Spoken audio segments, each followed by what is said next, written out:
हमारे यहाँ भूल पड़ रही है कि ये मेरा है या कार मेरी है, कोठी मेरी है, बेटा मेरा है, बेटी मेरी है। जिसमें आपकी यह भूल हटेगी तब आपकी भक्ति फलेगी कि ना बेटा आपका है, ना बेटी आपकी है, ना यह कार आपकी है, ना कोठी आपकी है। अब आपके बच्चे नहीं हैं, ये परमात्मा के बच्चे हैं। आप परमात्मा के नौकर हो और परमात्मा ने आपके पास ही अपने बच्चे भेज दिए, बेटा या बेटी। इनको आप अपना मान कर करते हो तो भूल भारी है आपके, लेकिन ये जीव के बस की भी नहीं। इस ज्ञान से धीरे धीरे और भक्ति से, इस एंटीबायोटिक औषधि खाने से, ये तत्व ज्ञान रूपी वचन सुनने से आपको बिल्कुल समझ में आ जाएगी कि सचमुच यहाँ अपना तो शरीर भी नहीं है। तो हमने इन बच्चों को जो आपको भगवान ने दिए हैं, इनके दास नौकर बनकर आपने इनकी परवरिश करनी है। भगवान से डर के इनकी सेवा करनी है, जैसे एक नौकरानी और एक नौकर मालिक के बच्चों की कितनी केयर टेक करता है। इस दास को इतिहास अब याद आते हैं, उदाहरण आते हैं जो संसार में घटे हुए हैं। भगवान ने जो हमें उदाहरण दिए हैं वो सत्य हैं। एक समय दास जब सर्विस करता था, ऑफिस में बैठा था और सामने गली थी, सड़क, और ऑफिस से 2 मकान छोड़कर लेफ्ट साइड में एक बहुत बड़ी धनवान व्यक्ति का मकान था, कोठी थी। उसकी एक पुत्री थी, लड़की ज्यादा से ज्यादा 8-9 वर्ष की होगी। उसके लिए एक नौकरानी छोड़ रखी थी और उस लड़की का स्कूल वहां से ज्यादा 10 फरलांग होगा, यानी 2000 फुट, मुश्किल से 5 एकड़ की दूरी पे। तो वो लड़की को नवाती धवाती, उसके सारे कपड़े चेंज करती और सारा उसको व्यवस्था रखती, खाना पीना दूध सब समय पर खिलाती। और उसको जब छोड़ने जाती थी स्कूल में, पैदल छोड़ के आती थी, थोड़ी दूरी थी, तो वो क्या करती थी, जून के महीने में एक छोटा सा छाता लेकर लड़की पर तो छाता रखती थी और स्वयं धूप में जलती थी, क्योंकि वो मालिक की बेटी थी। और जब उसको नौकरी से निकाल दिया, उसने झांका भी नहीं उधर। और पहले वो उसको इतना प्यार देती थी, शायद माँ भी नहीं दे सकती। तो ऐसे ही हमने इनको मालिक के बच्चे जानकर, और हम सभी यहाँ कष्ट में हैं, दुखी हैं, एक दूसरे को समझकर, जैसे एक सास बहू है और सास बहू का कहते हैं कुत्ते बिल्ली वाला बैर हो जाता है। ऐसा क्यों है? बिना ज्ञान के गाटा जुड़ रहा है। और फिर कहते हैं जैसा दर्द आपने हो ऐसा जान बिराने। अब जैसे घर का मुखिया है, सास है, उसके अधीन पुत्र वधू है, अब उसके साथ दुर्व्यवहार करेगी तो उसकी आत्मा रोएगी, बोल सकती नहीं। तो वो आत्मा की जो पुकार है वह भगवान के दरबार में डिपॉजिट होती है और उसका प्रतिफल बहुत भयंकर होता है। फिर क्या होता है कि कई जगह ऐसा है कि पुत्र वधू इतनी हैवी है सास पर, उसको तंग करती है। तो उस समय यु ज्ञान याद रखना चाहिए कि हम इस काल ने ऐसी व्यवस्था में जोड़ रखे हैं, क्योंकि यहाँ व्यवस्था ऐसी है। अब जवान बच्चे का और बुढ़े का कभी भी मेल नहीं मिले, ना मन मिले, ना व्यवहार मिले, ना विचार मिले, और फिर रहना इकट्ठा, सास और बहू ने इकट्ठा रहना और कति विचार नहीं मिलने, यह गारंटीड बात है। और इसलिए झगड़ा रहेगा, यह भी रहेगा, लेकिन इसका समाधान इस ज्ञान से होगा। देखो, कोई भी घर में हानि करके प्रसन्न नहीं हुआ करता, कोई भी नुकसान करके राजी नहीं, लेकिन हो जाता है। और फिर उसके ऊपर एक दूसरे के साथ खींचातानी करे, तूने ऐसा कर दिया, तू ऐसा करता है, ये करता है। को बालक है, उसने प्यार से समझा दे, लेकिन नुकसान जो होना है आपके भाग्य में पूर्व निर्धारित है, वो होके ही रहेगा। और वो नुकसान तो हो लिया और फिर वो झगड़ा बाकी रह गया, बेमतलब की टेंशन। जब आप परमात्मा की शरण में आ जाओगे, ये हानि भी नहीं होगी आपके, सत्कर मान लेना। और इस ज्ञान से जब यो मन बकवाद करेगा, इस ज्ञान रूपी लगाम से यो रुकेगा, एक सास बहू थी, बुढ़िया बहुत लड़ा करती अपनी पुत्र वधू के साथ, इकलौता पुत्र था। अब बेटा ने सोचा करता भाई माँ की बात नहीं मानी तो माँ की आत्मा दुख पाओगी, वो भी अपनी पत्नी को ही धमकाया करता, गलती होती चाहे ना होती, माँ को प्रसन्न करने के लिए। और बुढ़िया बहुत कलियारी थी। अब पुण्यात्मा एक परमात्मा लीला बख्शते हैं, करते हैं, दया करते हैं। एक बहन सत्संग में जाया करती थी बुढ़िया माई, वो उनके घर चली गई, कुदरती परमात्मा भेजते हैं। और वह बुढ़िया लागरी कति श्लोक सुनान अच्छी बुंडी कहना अपनी पुत्र वधू को, और वह बेचारी बोल रहा नहीं। अब बोलूंगी तो फिर सामने अपने बेटे तगड़वाएगी, तो वह बेचारी चुप रहने में अपनी खैर समझ रही थी। अब उस बहन जो सत्संग में जाती थी, परमात्मा परमेश्वर के विचार सुनती थी, उसने सोचा ये तो नरक हो रहा है इनका घर। उसने उस बुढ़िया को सहज सहज प्यार से कहा, बहन सत्संग में चलेगी? ना हम नहीं जाया कर सत्संग में, ये तो उड़गी जाया कर ठाली, जिन्हें कोई काम कोई नहीं। हर बुढ़िया ने काम बहुत लड़ने का, और काम नहीं उसने, वो छूटे ना उसने फिर दूसरे तीसरे दिन फिर कहा कि आए एक बार मेरे साथ चल, कोई भी ना रही मेरे साथ चलन वाली, और मैं अकेली रहेगी, सत्संग में जाना है, जल्दी आ जावांगे। वह उसकी मुंह लागती सी थी। उस दिन वह बुढ़िया उसके साथ चलेगी। अब साथ चलेगी तो वह सत्संग सुना, सत्संग सुने तो पुण्यात्मा असर होया कर, ऐसी बात नहीं। जब तक हम कुएं के मेंढक बने रहेंगे, हम उसी क्रियाओं से लिप्त रहते हैं, वैसे ही विचार हमारे बने रहते हैं, और ज्यादा ही दुख और बुराइयां हमारे अंदर प्रवेश होती रहती है। बुढ़िया ने सुने विचार, उसकी तो एकदम जो है ना एकदम परिवर्तन आ गया उसके अंदर। सचमुच हमने आपस में नहीं किसी को दुखी करना चाहिए। कथा सुनाई गई कि एक व्यक्ति था,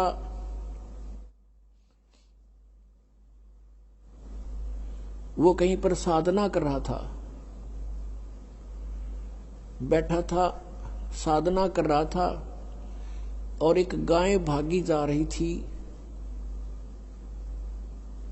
और वो गर्भवती थी, और उसको ये आभास हो गया था कि कोई कसाई उसके पीछे पड़ा हुआ है।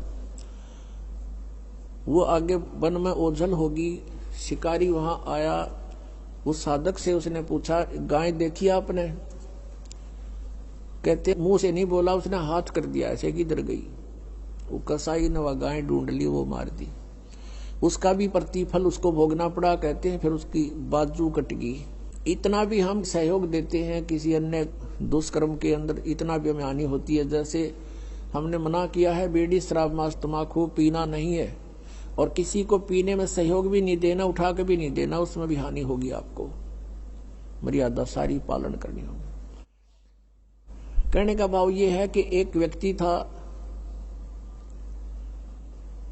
और उसकी पत्नी बहुत लड़ा करती, बहुत झगड़ा करती थी, बहुत बुरा बोलती थी।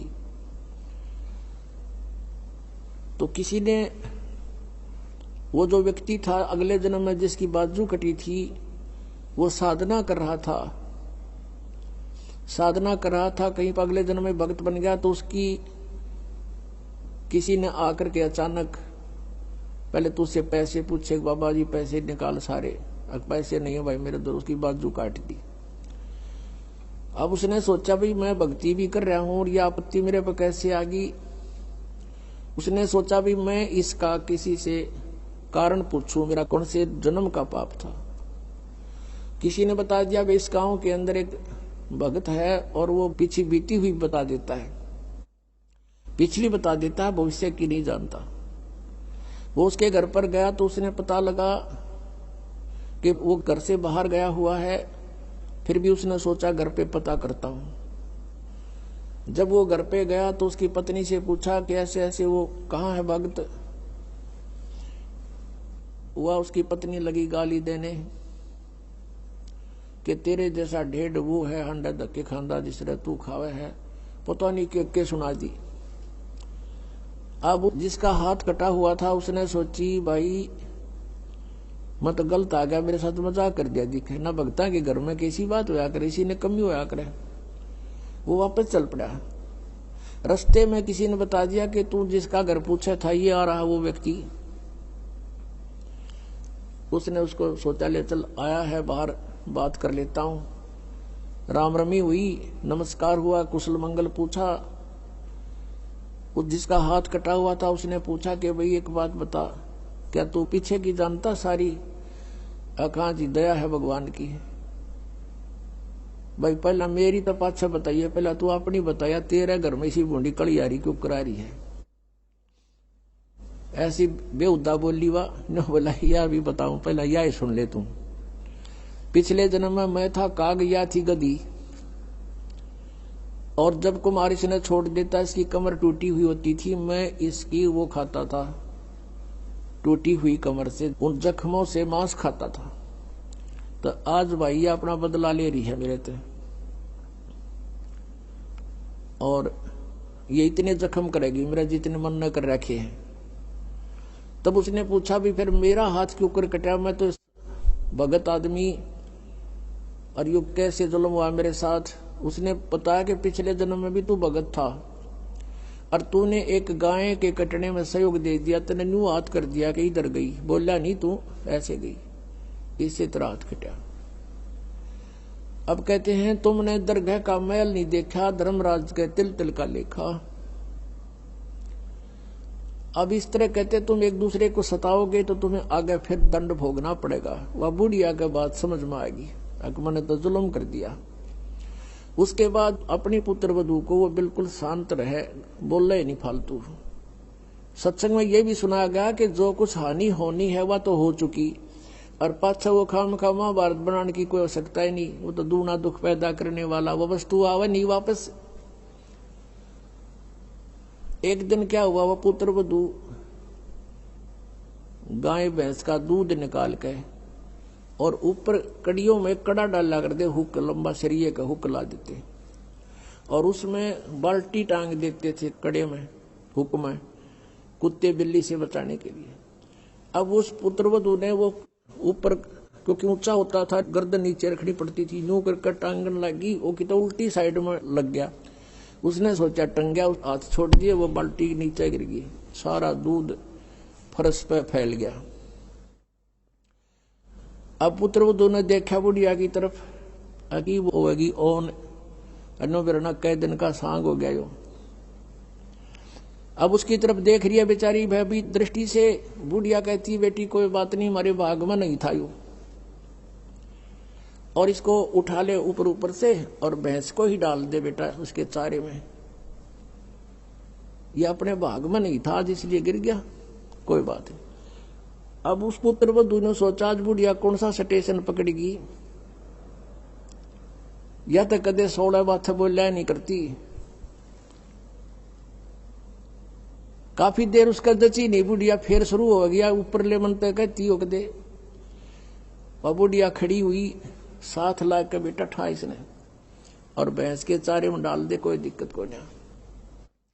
अब उसने सोची अपने बेटे ने बतावेगी, मेरे तो ना कहती होगी, तो वो भी आ लिया, पुत्र भी उसका कोई जिक्र नहीं करा बुढ़िया ने। तब उस माई ने, उस बहन ने सोचा भाई इतना परिवर्तन आया क्यों कर इसमें, उसके चरण दबावे, सेवा करे। फिर पता चला कि बेटी मैं सत्संग सुन के आई हूं, और बेटा मैंने आज तक जो गलतियां की तेरी आत्मा दुखाई, बेटा मैं माफी मांगू तेरे थे। अब पुत्र वधू रोन लागी न बोली माँ कोई बात नहीं, अब तो माँ तुल्य हो और मेरे हित में ही कुछ कहती थी। उस दिन से पुत्र वधू ने भी नाम ले लिया, फिर धीरे धीरे उसके बच्चे ने भी नाम ले लिया, और घर में नरक के स्थान पर स्वर्ग हो गया। अब इस परमात्मा की वाणी से, ज्ञान से स्वर्ग तो यही हो जाएगा, और सतलोक हमने जाना है, फिर भक्ति करके वहां सतलोक चले जाएंगे, महासुख वहां हो जाएगा। तो इस प्रकार वो परमात्मा आकर हमें ज्ञान देता है, उसके ज्ञान से हमें पता चलता है। इसलिए कहा कि सत्संग की आधी घड़ी और तप के वर्ष 1000, तो भी बराबर है नहीं, कहे कबीर विचार। अब यहां बताते हैं परमात्मा कि ये स्थान तुम्हारा नहीं है और तुम यहां ठेकेदार बन गए, मालिक बन गए। मालिक तो एक ही है, हम सब उसके बच्चे हैं और उसने आपको जो संतान दी है वो उसके बच्चे हैं, आप मानो चाहे ना मानो। और आपने ये नहीं कि अपना कर्तव्य से दूर होना है, परमात्मा के बच्चे जान के उसके डर से उनकी सेवा करनी है। जिसका जितना भी जो आपका कर्तव्य कर्म है वो करना है। उनको पढ़ाना है तो पढ़ाना है, कपड़े वस्त्र की आवश्यकता वो भी व्यवस्था करनी है, विवाह शादी भी करनी है, तो परमात्मा के बच्चे जान के करनी है। और जब यहां से चलोगे, जैसे वो नौकरानी निकाल दी गई थी, उसके सपने में भी ना आया, वह मेरी बेटी थी। तो पुण्यात्माओं, ये स्थिति आपकी जब आवेगी ऐसी बात नहीं, क्योंकि ज्ञान से ही अज्ञान हटता है। हम अज्ञानवश आप एक कुर्ता पर आकर मन अपना मान लिया, किसी का बच्चा जा रहा हो है कहीं पर, और उसको तुम अपनी तरफ से कुर्ता पजामा पर आकर अपने घर बैठा लो, मेरा है ना दू मेरा है, या कोई बात हुई? तो हमने इस जीव को एक कुर्ता परा दिया, बेटा और बेटी का, और अपना मान लिया अपना मेरे हैं, या कोई समझदारी की हमने। तो इस प्रकार हमारा इस ज्ञान से मन हटेगा, सच्चाई की तरफ पहुंचेगा। अभी तक तो हम देखा ज्ञानवश ही अपना मान लेते थे, शरीर अपनाए नहीं है तो हम दूसरे को अपना कैसे मान बैठे। तो क्या बताते हैं परमात्मा, आगे गए ना बावड़े ये रहते भी सब जान, बिन साहेब की बंदगी कहीं ठोड़े ठिकाना ना। जो यहां से मृत्यु को प्राप्त होकर चले गए उन्हें ताक बताया नहीं, हम कहां गए, के बनी हमारे साथ। और दो शेष बचे हैं वो भी जाएंगे। बिन साहेब की बंदगी की तरह ठोर ठिकाना ना। आज तुमने अपनी आकार कोठी मान रखी है, मेरी है, कल मृत्यु होगी। पुण्य कर रखे आप जाओगे स्वर्ग में, स्वर्ग का समय आपका निर्धारित होगा, वो पूरा होते ही वहां से कहेंगे चलो चलो नरक में। नरक का समय पूरा होता कहेंगे चलो चलो गधे की योनि में। गधे का समय पूरा होता मृत्यु होगी, मृत्यु होती चलो फिर कुत्ते की योनि में। कुत्ते की योनि भोगी फिर चलो मनुष्य की योनि में। मनुष्य की योनि में ये आप देख रहे हो क्या करते हो, ये करते खत्म होते फिर चलो नरक में। तो ये चलो चलो सतलोक में मिटेगी। और उसके मिटाने का प्रोसीजर अब हमें पता लग गया। अब इस चलो चलो के नाश करने का, समाप्त करने का हमें पता लग गया, वह विधि का पता लग गया। परमात्मा ने क्या बताया है, जग सारा रोगिया रे जिन सतगुरु वेद न जाण्या। जग सारा रोगिया रे, जग सारा रोगिया रे जिन सतगुरु वेद न जाण्या। जग